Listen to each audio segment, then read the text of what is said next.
a window into a moment that could have destroyed everything. What happens when a fleeting connection feels more real than the life you've built? Could you walk away from temptation, or would it haunt you forever? Don't forget to subscribe for more stories like this, and let me know where you're watching from in the comments. Your support means the world, and I can't wait to hear your thoughts on this journey. When my husband left for another business trip, I didn't realize how that week would change everything. It began like any other time he was away. Quiet dinners alone, early mornings spent sipping coffee by the window, and restless nights in a bed that felt far too big without him. My life was a routine, predictable and safe, until Jack knocked on my door. Jack was my neighbor, the kind of man you couldn't ignore even if you tried. He had a casual charm about him, always quick with a smile or a wave, always ready to help when anyone on the street needed it. We'd exchanged pleasantries for years, but I'd never given him much thought. That morning, I was scrubbing down the porch steps when I heard his voice behind me. "Need some help with that?" I turned, startled, to see him leaning casually against the white picket fence that separated our properties. He was dressed in jeans and a simple t-shirt, but somehow he wore them like a tailored suit. His grin was wide, and there was a twinkle in his eye that made my breath hitch. "Oh no, I've got it," I said quickly, standing and brushing dirt from my hands. "Just trying to keep busy while—" I stopped myself before I could finish. "While the husband's away," Jack finished for me, his grin softening into something more understanding. "I get it. It can get quiet around you." I nodded, feeling a strange heat rise in my cheeks. "Yeah, quiet." He hesitated a moment before stepping closer. "Well, if you ever need anything, or just someone to talk to, you know where I am." It was an innocent offer, one any friendly neighbor might make, but something about the way he said it lingered. His eyes held mine just a second too long, and there was a sincerity in his tone that left me both comforted and unsettled. I thanked him and watched as he walked away, his broad shoulders disappearing into his house. For the rest of the day, I couldn't shake the encounter. I told myself it was nothing, just neighborly kindness, but the truth was, it had been a long time since anyone looked at me like that, with warmth and interest, as if I were someone worth noticing. The next day, Jack found another excuse to drop by. I was in the backyard, tending to the overgrown flower beds that my husband never had time for, when he appeared at the edge of the yard, holding a pair of shears. "Thought you could use these," he called, holding them up. "Your flowers are looking a little wild." I laughed despite myself. "That obvious? Haha." He walked over, and before I could stop him, he crouched beside me and started trimming the unruly stems with practiced ease. "I used to help my mom with her garden," he explained, glancing up at me with a small smile. "She'd lose her mind if things didn't look perfect." "You don't seem like the perfectionist type," I teased, surprised by how easily the words came. Jack chuckled, his laugh low and warm.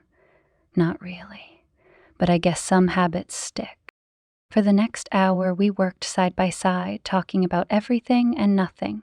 He told me about his life, how he'd moved to the neighborhood after a divorce, how he spent his weekends restoring old cars in his garage. I found myself telling him things I hadn't even told my husband, small confessions about my frustrations, my boredom, my loneliness. By the time the sun began to set, the flower beds were neatly trimmed, and I felt lighter than I had in years. "You should smile more," Jack said suddenly, his voice soft. "It suits you." I froze, unsure how to respond. His words weren't flirtatious, they were matter-of-fact, like an observation he couldn't keep to himself. But the way he looked at me, his eyes warm and steady, made my heart race. "I should get inside," I stammered, standing and brushing dirt from my knees. Jack stood too, brushing off his hands. "Sure, but if you ever need help out here again, just say the word." He left without waiting for an answer, and I stood there for a long time staring after him. That night, I couldn't sleep. Every time I closed my eyes, I saw Jack's face, the way his smile crinkled the corners of his eyes, the way he'd looked at me like I was someone worth paying attention to. It was a dangerous feeling, one I didn't want to acknowledge but couldn't ignore. The next morning, I found myself looking out the window, hoping to catch a glimpse of him. It was ridiculous, I knew that, but the anticipation was a thrill I hadn't felt in years. When he finally emerged, wheeling a lawnmower across his yard, I almost opened the door to call out to him, but I stopped myself, unsure of what I'd even say. Instead, I threw myself into housework, scrubbing and organizing until my muscles ached. But no matter how hard I tried to distract myself, my thoughts kept drifting back to Jack. By late afternoon, I couldn't take it anymore. I grabbed a pitcher of lemonade and 2 glasses and headed next door, telling myself it was just a friendly gesture. When Jack answered the door, his surprise quickly turned into a grin. "Lemonade? You're spoiling me." "I figured you could use a break," I said, holding up the pitcher. He stepped aside to let me in, and as I walked past him, I caught a faint whiff of his cologne, clean and woodsy with a hint of something spicy. It was intoxicating. We sat in his kitchen, sipping lemonade and talking like old friends. The conversation flowed easily, and I found myself laughing more than I had in months. But there was an undercurrent to our exchange, a tension neither of us acknowledged, but both of us felt. His gaze lingered on me longer than it should, and I couldn't help but notice the way his fingers brushed mine when he reached for his glass. When it was time to leave, Jack walked me to the door. "Thanks for this," he said, his voice softer now. "I didn't realize how much I needed it." "Me neither," I admitted, my voice barely above a whisper. For a moment, we just stood there, the air between us thick with unspoken words. Then, almost imperceptibly, Jack leaned in. It wasn't a kiss, not yet, but the way he looked at me, his eyes searching mine, made my heart pound in a way I hadn't felt in years. "I should go," I said quickly, stepping back. Jack nodded, his expression unreadable. "Yeah, of course." As I walked back to my house, my hands trembling and my heart racing, I knew I was standing on the edge of something dangerous, and I wasn't sure I wanted to stop myself from falling. The next few days passed in a blur. I threw myself into every task I could think of. Organizing closets, scrubbing baseboards, even repainting the guest room. But no matter how busy I tried to keep myself, Jack lingered in my thoughts. Every knock at the door or ring of the phone sent a jolt of anticipation through me, only to be followed by an overwhelming wave of disappointment when it wasn't him. By Thursday, the house was spotless and I had run out of distractions. The quiet became unbearable, the stillness of the house amplifying every thought, every memory of Jack's lingering gaze and the way he'd leaned in at the door. I told myself I was being ridiculous, that nothing had happened and nothing would happen. But deep down, I knew I wasn't being honest with myself. That afternoon, I decided to bake. It was something I hadn't done in ages, and the idea of kneading dough and measuring ingredients felt grounding. I was halfway through rolling out cookie dough when I heard it. A soft knock at the back door. Wiping my hands on a towel, I opened the door to find Jack standing there, his hair tousled as if he'd just run his hands through it. He held up a toolbox with a sheepish smile. "I noticed your gutter was loose when I was mowing earlier," he said. "Figured I'd come fix it before the next rain." "Ooh," I said, startled. "He didn't have to do that." He shrugged. "I wanted to." I hesitated for a moment before stepping aside to let him in. "Well, thank you. Can I offer you a cookie in return? They're not baked yet, but the dough is ready." Jack grinned, his expression softening. I'd never say no to cookies. As he followed me into the kitchen, I couldn't help but notice how easily he moved through the space, as if he'd been here 100 times before. He set the toolbox down on the counter and leaned against it. "Smells good in here," he said, his voice low and warm. I laughed softly, feeling a blush creep up my neck. It's just cookies. Still, he said, his gaze lingering on me. It's nice. The air between us felt charged, the silence heavy with unspoken words. I could feel his eyes on me as I rolled out the dough, and my hands trembled ever so slightly under his scrutiny. Here, I said, breaking the tension as I cut out a cookie and handed it to him. Try it. Jack took the dough, his fingers brushing mine, and for a moment, neither of us moved. The simple touch sent a jolt through me, and I pulled my hand back quickly, avoiding his gaze. Tastes perfect, he said after a moment, his voice quieter now. I nodded, busying myself with the dough to avoid looking at him. Thanks. For a while we worked in silence, me shaping cookies and him fiddling with tools as he explained his plan to fix the gutter. But the easy rhythm of our conversation from days before was gone, replaced by something far heavier. When the cookies were finally in the oven, Jack straightened and stretched, his shirt riding up just enough to reveal a sliver of his toned stomach.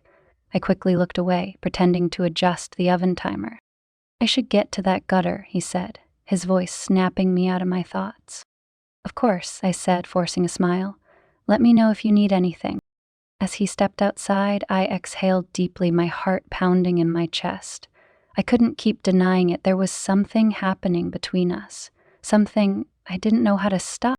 That evening, after Jack had finished his repairs and left, I sat in the living room with a glass of wine, replaying the day in my mind. The way his fingers had brushed mine, the way his eyes lingered just a little too long. It was nothing, and yet I was so lost in thought that I didn't hear the knock at first. When it came again, louder this time, I jumped, nearly spilling my wine. Setting the glass down, I opened the door to find Jack standing there, his expression unreadable. I forgot my toolbox, he said, motioning toward the counter where he'd left it earlier. Oh, of course, I said, stepping aside to let him in. He walked past me, the scent of his cologne filling the space between us. I watched as he grabbed the toolbox and turned back toward the door. But instead of leaving, he hesitated. Is everything okay? I asked, my voice softer now. Jack set the toolbox down again and looked at me, his eyes searching mine. No, he said quietly. Not really. I swallowed hard, unsure of what to say. The vulnerability in his voice, the way he looked at me, it was too much. Before I could think, I reached out and placed a hand on his arm. I can't stop thinking about you, he interrupted, his voice barely above a whisper. I know I shouldn't say that, and I know it's wrong, but I can't help it. My heart raced as his words hung in the air, the truth I'd been avoiding now staring me in the face. I opened my mouth to respond, but no words came out. Instead, Jack took a step closer, closing the distance between us. Tell me to leave, he said, his voice trembling slightly. Tell me and I will. I should have. Every rational part of me screamed at me to end this, to stop whatever was happening before it went too far. But as I looked into his eyes, filled with both longing and regret, I couldn't bring myself to say the words. Instead, I stepped closer, the space between us disappearing as I whispered. His lips found mine before I could say anything else, and the world seemed to fall away. It wasn't just a kiss. It was an unspoken confession, a release of everything we'd both been holding back. For a moment, I let myself get lost in it, in the warmth of his touch, and the way he held me as if I might disappear. But then reality crashed back, and I pulled away, my breathing ragged. We can't, I said, my voice shaking. This isn't... I know, Jack said, his voice filled with both understanding and heartbreak. I know. We stood there in silence, the weight of what had just happened pressing down on us. Finally, Jack picked up his toolbox and walked to the door. He turned back once, his eyes meeting mine, before stepping outside and closing the door behind him. I stood there for a long time, the taste of his kiss still lingering on my lips, and wondered if I'd just made the biggest mistake of my life, or the first step toward something I could no longer deny. The days that followed felt like a strange, surreal dream. I kept busy, avoiding any opportunity to run into Jack again, but it was impossible to ignore the shift that had occurred. Every room in the house seemed to remind me of him. His cologne lingering faintly in the kitchen, the perfectly trimmed flower beds in the yard, even the freshly repaired gutter. I told myself it was over, that what had happened was a mistake, a moment of weakness I wouldn't allow to happen again. But every time I closed my eyes, I could feel the press of his lips against mine, the way his arms had held me like I was something precious. Guilt weighed heavily on me, especially when my husband called that evening. His voice was warm, affectionate, full of the small details of his trip. I forced a smile into my tone, asking questions, feigning excitement, but my heart wasn't in it. He didn't notice. Or maybe he didn't care to notice. "Only 2 more days," he said. "I can't wait to see you, hon." "Me too," I replied, the words sticking in my throat. When the call ended, I sat on the couch, staring at the blank TV screen, the silence of the house pressing down on me.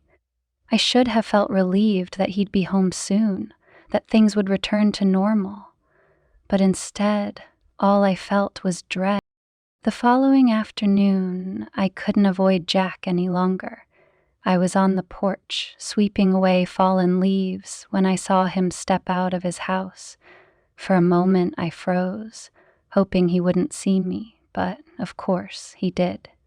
His gaze met mine, and though he hesitated, he began walking toward me. "Okay," he said softly when he reached the fence. My voice was barely above a whisper, my hands tightening around the broom handle. Jack rested his arms on the top of the fence, his expression unreadable. "I've been meaning to check in." "I didn't want to. I know things have been—" "Jack," I interrupted, my voice sharper than I intended. "We can't. Whatever this is, it has to stop." His shoulders tensed, but he nodded slowly. "I know," he said. "But that doesn't make it any easier." I looked away, focusing on the pile of leaves at my feet. "It doesn't matter if it's easy, it's wrong." "Is it?" Jack's voice softened, but there was an edge to it, a quiet frustration. "You can't tell me you don't feel it too." My heart pounded in my chest, but I forced myself to meet his gaze. "It doesn't matter what I feel. I made vows, Jack. I can't just break them," he finished for me, his tone bitter. "Even if they're keeping you miserable?" I flinched, his words cutting deeper than I wanted to admit. "You don't know anything about my marriage." Jack sighed, running a hand through his hair. "You're right, I don't. But I know what I see, and what I see is someone who deserves more than just being alone all the time." Tears stung my eyes, but I blinked them back, refusing to let him see me cry. "Please, Jack, just don't make this harder than it already." He nodded again, his expression softening. "Okay, I'll leave you alone." He turned and walked back toward his house, and I watched him go, the ache in my chest growing with every step he took. That night, I barely slept. Every time I closed my eyes, I saw Jack's face, heard the pain in his voice. I hated that he was right, that his words had struck a chord I couldn't ignore. My marriage wasn't perfect, it hadn't been for a long time, but I'd convinced myself that it was enough. Now, I wasn't so sure. The next day, I resolved to set things right. I spent the morning cleaning the house, preparing for my husband's return, and rehearsing the conversation I needed to have with Jack. I would tell him again that it was over, that we couldn't even be friends. It was the only way to move forward. But when I finally gathered the courage to knock on his door, it wasn't Jack who answered. A woman stood there, her dark hair pulled into a sleek ponytail and a smile on her face that didn't quite reach her eyes. "Can I help you?" she asked, her tone polite but cool. My words faltered as I stared at her, my mind racing. "I'm sorry, I must have the wrong house." Before she could respond, Jack appeared behind her, his expression shifting from surprise to something I couldn't quite place. "Oh, hey," he said, his voice tight. "Everything okay?" "It's just, I thought I'd return the shears you lent me," I lied, holding up an imaginary pair of garden tools. Jack's lips twitched, but he didn't call me out on it. "Thanks, I appreciate it." The woman glanced between us, her brow furrowing slightly. "A friend of yours?" she asked Jack. "Neighbor," he replied quickly. "This is Sarah. She lives next door." "Nice to meet you," she said, though her tone suggested otherwise. "You too," I mumbled, my cheeks burning. I should go. As I hurried back to my house, I felt a strange mix of relief and hurt. I'd told myself I wanted to end things with Jack, but seeing him with someone else, someone who clearly had a place in his life, stung more than I cared to admit. That evening I sat in the kitchen, nursing a glass of wine and replaying the encounter in my mind. Who was she? A girlfriend? Someone new? It didn't matter, I told myself. Jack's life was his own and I had no right to be jealous. But the knot in my chest refused to loosen. When my phone buzzed with a text from my husband letting me know he'd be home early the next morning, I felt a wave of panic. I wasn't ready to face him, to pretend everything was fine when my heart was anything but. I spent the rest of the night pacing the house, trying to sort through my tangled emotions. By the time the sun rose, I still didn't have any answers, only a gnawing sense of unease that wouldn't go away. When my husband walked through the door that morning, suitcase in hand and a smile on his face, I forced myself to smile back. But as he kissed my cheek and asked how my week had been, all I could think about was Jack, and the part of me that wished I'd opened the door when I still had the chance. The days after my husband's return felt like walking through a fog. Everything was back to normal, at least on the surface. We had dinner together every night, talked about his work trip, and even made plans for the weekend. Yet beneath the mundane routines, a storm churned inside me. I couldn't stop thinking about Jack. I told myself it was just guilt, that I was obsessing over a mistake I'd made and the hurt I might have caused. But deep down, I knew it was more than that. It wasn't just the kiss or the way he'd looked at me. It was the way he'd made me feel alive, like I wasn't invisible. My husband was back, but the spark Jack had ignited refused to go out. A week passed before I saw Jack again. It was late one evening and I was out walking the dog, hoping the fresh air might help clear my head. The street was quiet, the houses dark except for the faint glow of porch lights. As I rounded the corner near Jack's house, I saw him sitting on the steps, a beer bottle dangling from his hand. He looked up when he heard my footsteps, his expression unreadable. For a moment, I considered turning around, pretending I hadn't seen him. But something in his gaze stopped me. "Hey," he said, his voice low and rough, as if he'd been sitting there for hours. I hesitated, shifting my weight from one foot to the other. "Couldn't sleep?" Jack gave a small shrug, looking away. Something like that. I stood there awkwardly, unsure of what to say or do. Finally, I stepped closer, the dog tugging impatiently at the leash. "You okay?" I asked softly. He let out a bitter laugh, shaking his head. "I've been better." "Is it her?" I didn't mean to ask, but the words slipped out before I could stop them. Jack's eyes flicked back to mine, surprise flashing across his face. "Her?" He seemed to realize what I meant, and a faint smile tugged at the corner of his mouth. "No, she's my sister. Came to town to check on me after the divorce. Thought I was losing it, I guess." Relief flooded through me, but I quickly pushed it aside, embarrassed by how much I cared. "Oh, I'm sorry, I didn't mean to. It's fine, Jack said, cutting me off. He studied me for a long moment before sighing. Look, about the other day. Jack, please, I interrupted, my voice trembling. We don't have to talk about it. We do, he insisted, his tone firm. Because it's eating me alive, Sarah. I looked down, the dog circling my legs impatiently. I don't know what to say. Just tell me the truth, Jack said, standing now. Do you regret it? The question hung in the air, heavy and suffocating. Did I regret it? I should have said yes. I should have apologized and walked away, putting an end to whatever this was. But the words wouldn't come. Jack. My voice broke and I shook my head, tears welling in my eyes. I don't know.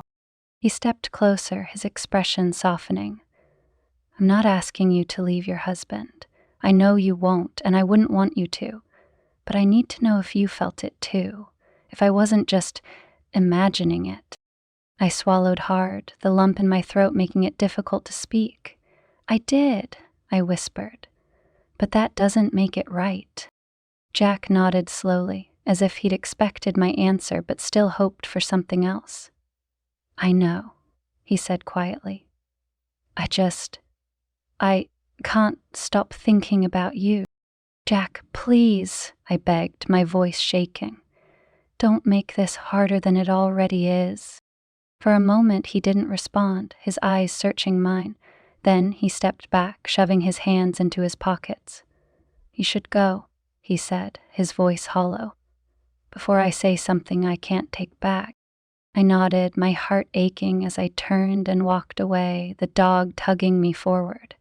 But even as I left, I knew a part of me was still standing there, torn between the life I had and the one I couldn't let myself want. Over the next few weeks, I tried to bury myself in my marriage. I planned date nights, cooked elaborate dinners, and made every effort to reconnect with my husband. For a while, it worked. The tension between us eased, and I convinced myself that things were getting better. But no matter how hard I tried, Jack was always there, a shadow I couldn't shake.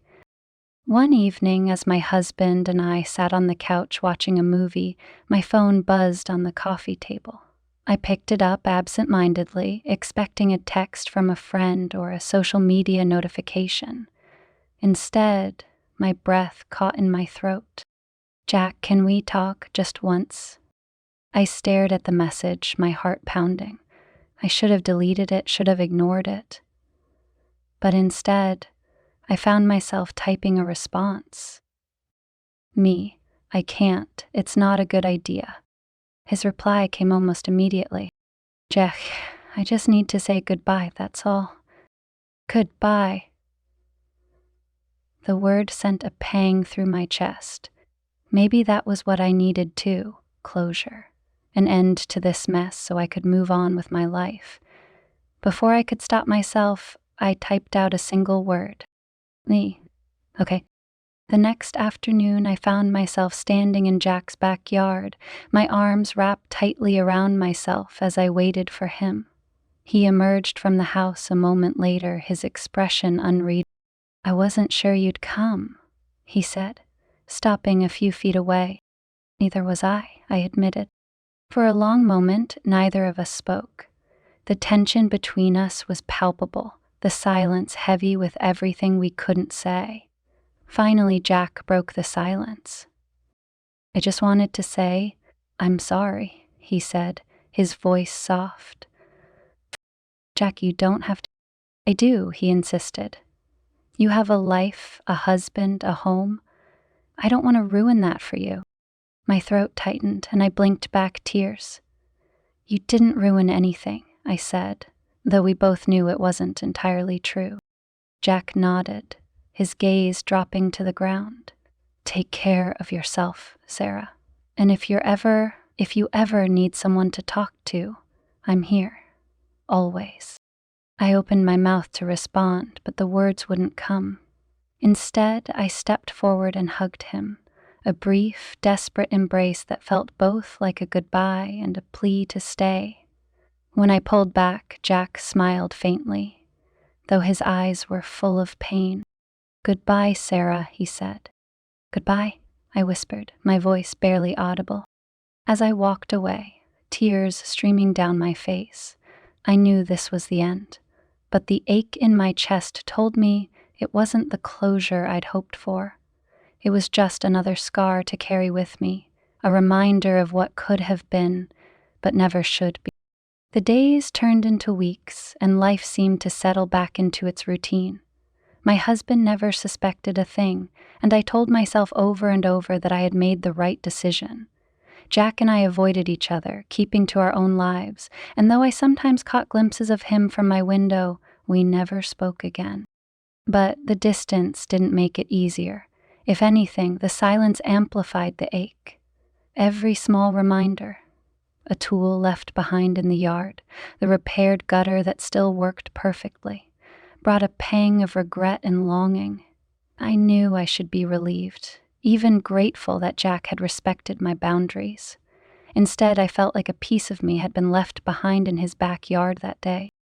One Friday evening, my husband surprised me by coming home early from work, carrying takeout from my favorite restaurant. He was in high spirits, chatting about his day, his plans for the weekend, and the possibility of a long overdue vacation.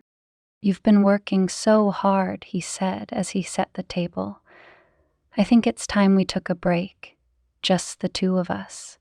Somewhere sunny, maybe the beach." I forced a smile, nodding along. "That sounds nice." He stopped what he was doing and looked at me, his expression softening. "Are you okay? You've seemed distant lately." The question caught me off guard, and for a moment I didn't know how to respond. "I'm fine," I said finally. "Just tired." He reached across the table, taking my hand in his. "I know I've been gone a lot, and I'm sorry." "Things are going to change, I promise." I nodded, squeezing his hand. "I know."